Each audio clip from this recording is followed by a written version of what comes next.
La consideraban la tullida silenciosa de la aristocracia. Pero cuando su propio padre la desterró a una isla olvidada como compañía para un guardián de faro desfigurado, nadie sospechó que descubriría la pasión más intensa que el mundo hubiera conocido jamás. En los opulentos salones de la residencia de los Alarcón y Mendoza, donde los espejos venecianos multiplicaban el esplendor de una de las estirpes más influyentes de Madrid en 1888, residía Elara, una joven de 23 años cuya existencia era una sombra silenciosa. Su cojera, resultado de una enfermedad infantil, y su naturaleza introvertida y libresca, habían sido una fuente de humillación para su familia desde que fue presentada en sociedad y fracasó en atraer a un solo pretendiente digno. «Observa cómo se esconde en la biblioteca otra vez», murmuraba su madre, doña Inés, a sus amigas mientras espiaba a Elara desde el umbral de la puerta de caoba. Una joven de su linaje debería poseer más gracia y encanto social. Aquellas palabras eran como espinas afiladas en el alma ya lastimada de la joven, quien había aprendido a hallar refugio en los mundos encuadernados en piel y en la poesía que escribía en secreto, lejos de las miradas críticas de su familia.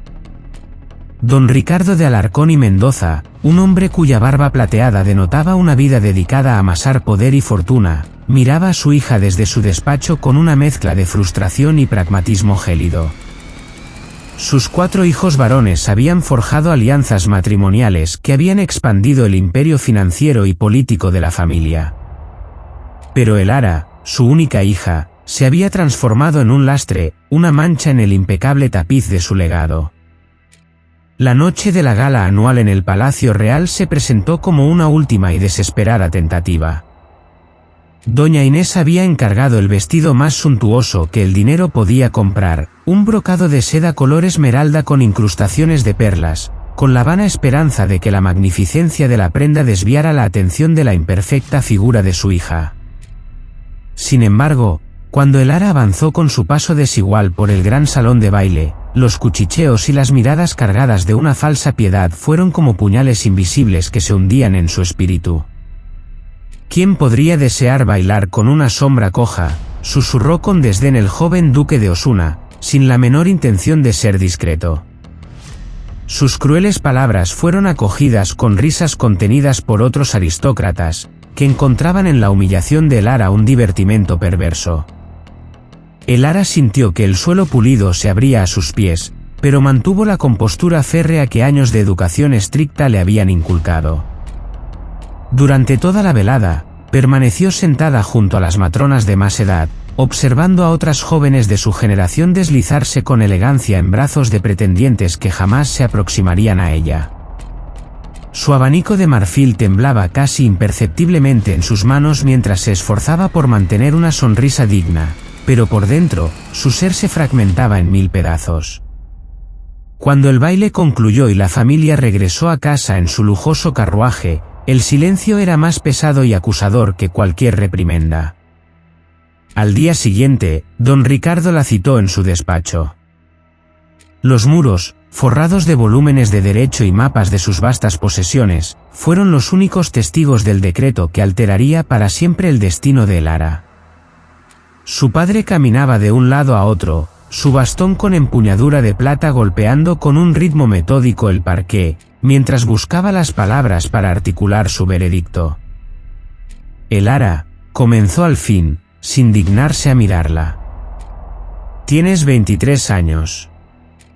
A tu edad, tu madre ya me había dado 2 hijos varones y había afianzado alianzas que cimentaron el poder de esta familia. Pero tú», se detuvo, haciendo un gesto vago hacia ella, un gesto que abarcaba toda su existencia. «Tú has sido una inversión ruinosa, una ofensa para el nombre de los Alarcón y Mendoza». Las palabras la golpearon con la fuerza de un vendaval. Había oído variantes de ese discurso durante toda su vida, pero nunca con una brutalidad tan desnuda. «He tomado una decisión», prosiguió su padre, «es hora de hallar una solución permanente a tu situación. En la isla de las sombras, frente a la costa de Galicia, hay un faro. Su guardián, un hombre solitario y desfigurado, ha solicitado una compañera para los largos meses de aislamiento.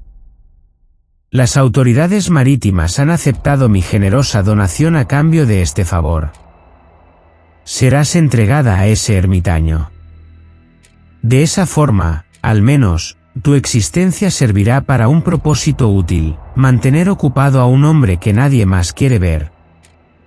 El mundo de Elara se desintegró. Por un instante, creyó haber entendido mal. Padre, susurró con voz trémula, me está desterrando. Te estoy dando una oportunidad de no ser una carga, replicó él con una frialdad que helaba la sangre. Ya no puedo tolerar la vergüenza de una hija que no contribuye en nada. Así, al menos, tendrás un techo y un propósito. Él se llama Kael. Mañana partirás. Considera esto tu dote y tu destino, acorde con lo que puedes ofrecer. Esa noche, mientras guardaba sus libros más queridos en un baúl, Elara lloró por primera vez en mucho tiempo. Pero entre las lágrimas de humillación, una semilla insospechada de liberación comenzó a brotar. Por primera vez, estaría lejos de las miradas de desprecio, de los susurros crueles, de la incesante sensación de ser una decepción andante. Al alba, cuando el carruaje la alejó de la mansión, no miró hacia atrás. No sabía que se dirigía hacia el encuentro que redefiniría su alma. El aire del Atlántico era crudo y salado, un mundo aparte de la atmósfera viciada de los salones madrileños.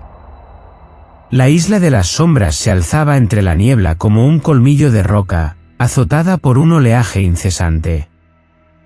Cuando la pequeña barca que la transportó atracó en un tosco muelle, Elara descendió con el corazón martilleándole en el pecho. Sus ropas de viaje, tan elegantes en la ciudad, parecían un disfraz absurdo en aquel paraje indómito. Kael emergió de la base del faro como una figura arrancada de una leyenda marinera. Era un hombre alto, de hombros anchos, cuya edad era difícil de determinar. La mitad izquierda de su rostro era una máscara de cicatrices antiguas y blanquecinas que tiraban de su ojo y su boca en una mueca perpetua. Sus ojos, sin embargo, eran de un azul profundo y tormentoso, y en ellos se reflejaba una soledad tan vasta como el océano que lo rodeaba.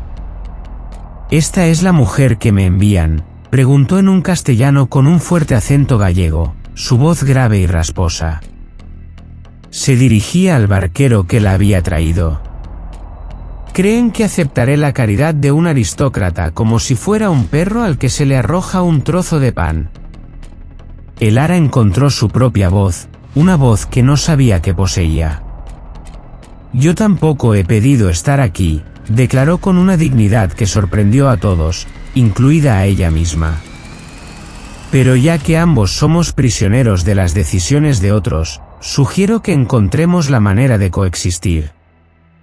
Kael la observó con renovada atención, y por primera vez, el silencio que se instaló entre ellos no fue de hostilidad, sino de una extraña e inexplorada expectación. Los primeros días fueron una coreografía silenciosa de evasión.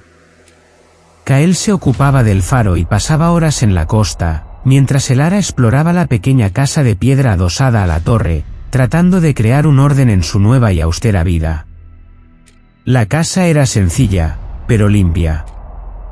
Una cocina, una pequeña sala de estar y 2 dormitorios. Fue al explorar un cobertizo anexo, buscando leña, cuando descubrió el alma secreta de Kael.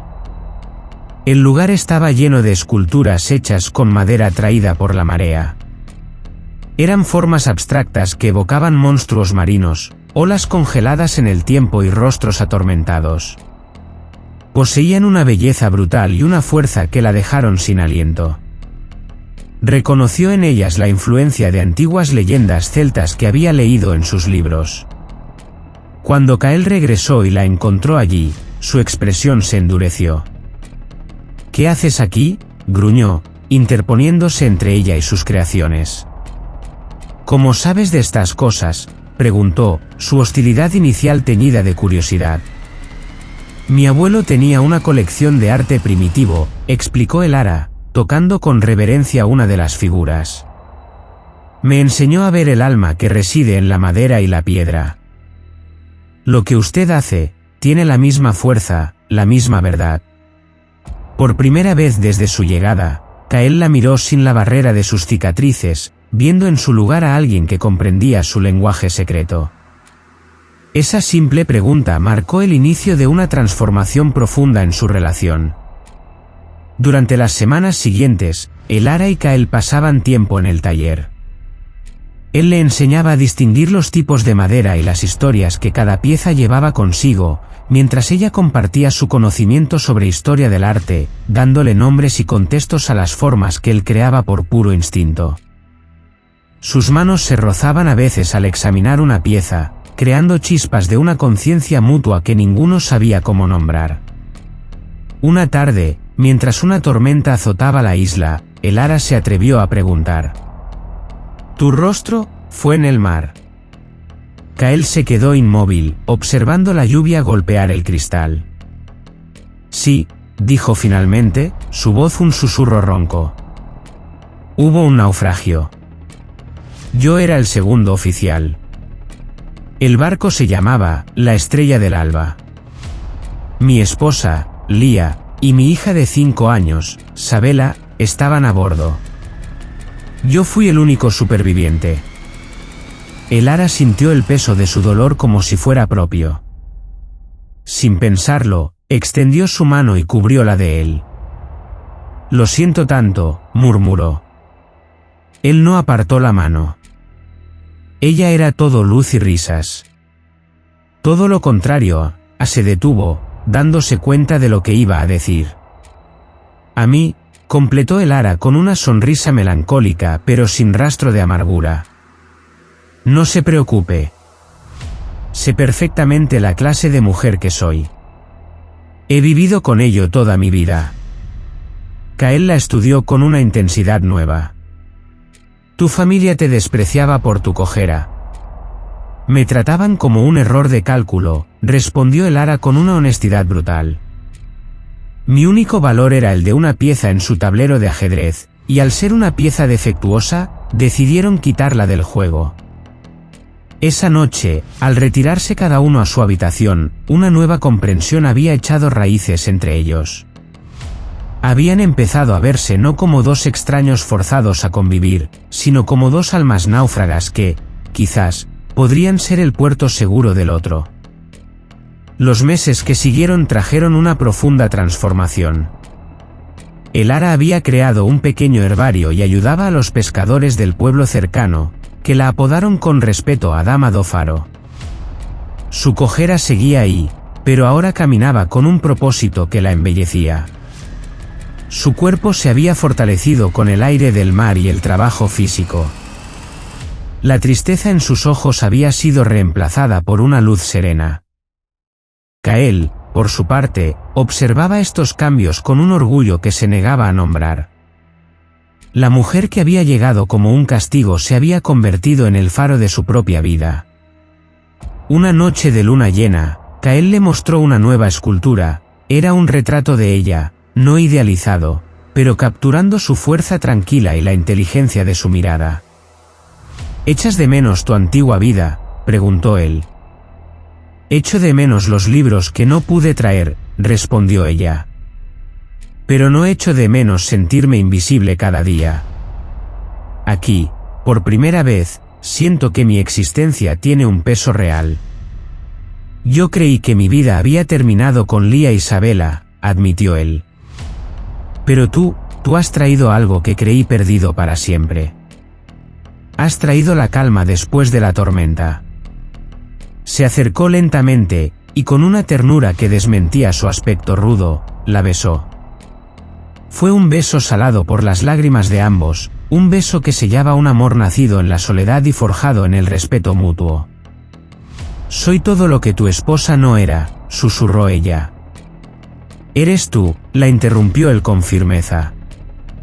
«Eres Elara, la mujer que vio más allá de mis cicatrices y me enseñó que el amor puede florecer incluso en las rocas más áridas». Sin embargo, su paz se vio truncada por el sonido de un motor de vapor acercándose a la isla. No era una barca de pesca. Kael se puso en alerta. «Quédate en la casa», murmuró. Pero ya era tarde. Un elegante yate anclaba en la bahía, y de él descendió una figura que heló la sangre de Lara, su hermano, Mateo de Alarcón y Mendoza. Mateo desembarcó con la arrogancia de quien considera el mundo su propiedad. Era la imagen del perfecto aristócrata, pero sus ojos fríos compartían la crueldad calculadora de su padre. Cuando vio a Elara, su expresión se transformó de disgusto a una conmoción absoluta. La mujer que se acercaba no era la hermana tímida y quebrantada que recordaba. «Elara», dijo con voz tensa, «he venido a llevarte a casa». «Se acabó esta farsa». «Esta es mi casa», respondió ella con calma, su voz firme como la roca bajo sus pies. Mateo se rió. «¿Felicidad? ¿Vivir en esta roca con este monstruo?»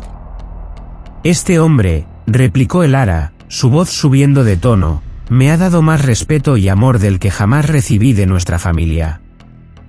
Él me ve a mí, no mi cojera ni mi apellido. Aquí he encontrado un propósito sanando a la gente del pueblo, catalogando el arte de Kael. Soy feliz». «El arte no paga las deudas», espetó Mateo. «Han llegado rumores a Madrid. Dicen que este hombre podría ser el único heredero desaparecido de la naviera, la Estrella del Alba. Padre me ha enviado a asegurarme de que, si esa fortuna aparece, quede bajo control familiar. A través de ti». Tlacael se adelantó, su imponente presencia eclipsando al arrogante Mateo. «Tendrás que pasar por encima de mí», declaró con una certeza tranquila. «Eso tiene fácil arreglo», replicó Mateo, y varios hombres contratados desembarcaron del yate, armados con garrotes. Fue entonces cuando varias barcas de pesca rodearon el yate. De ellas desembarcaron los pescadores del pueblo, hombres rudos y curtidos por el mar, liderados por un viejo capitán llamado Soan, a cuya nieta Elara había salvado de unas fiebres. «Deise en paz con acento nosa dama», dijo el viejo capitán en gallego, su voz un trueno. «Deje en paz a nuestra dama. Ella es una de los nuestros. Si se meten con ella, se meten con todo el pueblo». Mateo, superado en número y enfrentado a una lealtad que no podía comprar, retrocedió. Miró a su hermana, que estaba de pie, orgullosa, al lado del hombre que amaba, protegida no por dinero o poder, sino por el afecto genuino de una comunidad. Con una maldición, se retiró. 5 años después, el faro de la Isla de las Sombras era conocido no solo por su luz, sino por el extraordinario arte que de allí surgía. La pequeña casa de piedra se había ampliado, y en el jardín, un niño de pelo oscuro y ojos azules perseguía a las gaviotas. Elara, ahora una respetada curandera y marchante de arte, se apoyó en el hombro de su esposo mientras contemplaban el atardecer. Las esculturas de Kael se vendían en las galerías más prestigiosas de Europa, y las ganancias habían traído prosperidad a toda la comunidad de la isla. ¿Te arrepientes alguna vez?, le preguntó Kael, una pregunta ritual entre ellos. Jamás, respondió ella, viendo a su hijo tropezar y levantarse con una risa. Fui desterrada para ser borrada, y en su lugar, encontré el único lugar donde era completamente visible. Encontré mi propósito. Encontré el amor verdadero. ¿Qué más podría desear una mujer? A lo lejos, el sol se hundía en el océano, tiñendo el cielo de oro y púrpura, bendiciendo una historia de amor que había comenzado como un castigo y se había transformado en la más bella de las redenciones.